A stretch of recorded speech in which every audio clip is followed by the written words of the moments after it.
One late night, I was walking along the path with my friend. Suddenly, I heard someone from behind us speaking quietly. "Don't look back. Don't look back. If you look back, if you do that." I stopped in amazement. There was silence for a few seconds. And behind me, I could hear something ripping and a groan of pain that I don't know whether it was an animal or a human.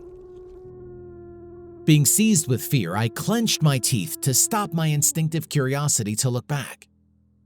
However, when I took a peek at my friend Ken, he who seemed couldn't resist curiosity, has been already looked back. Ken, who thought someone was fooling around, was smiling and looking around to see who it was.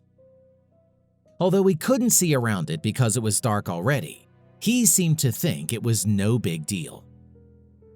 Just then, I heard someone scream, "If you look back, you are going to die!" Something flew in and stuck in Ken's body, and a moment later, he fell to the ground groaning. The knife was stuck in his leg when I looked at him in extreme fear. He screamed and shouted, "Don't look back! Run!" I grabbed his arm and ran away like crazy. I heard a chasing sound from behind, but didn't have the courage to look back though. "I'm starving! Give it to me!"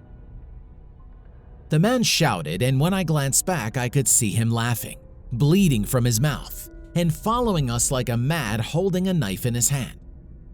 Ken, who was limping at that moment, was soon caught by him. To my surprise, he grabbed Ken's leg and tried to cut out the flesh with a knife. It was like he was cutting steak something. I kicked him as hard as I could, and he was eventually knocked out. We barely managed to escape and were able to get away from him. We hid somewhere and ended up calling the police. Soon, there was the sound of a police car. I took a look at Ken's condition, and his leg's flesh was torn apart. When I asked him what had happened, Ken then replied in pain. The moment Ken looked back, he saw a homeless man who was eating something alive raw. And that man threw the knife he was holding at Ken when he met his eyes.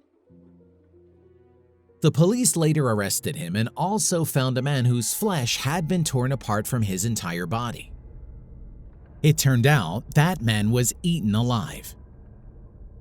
Barely breathing, he eventually died on his way to the emergency room. The victim, who was drunk, fell unconscious on the floor at the time and was eaten by a homeless man. I still can't forget Ken's deathly pale face. If I had failed to run away that day, I might be lost some part of my body too.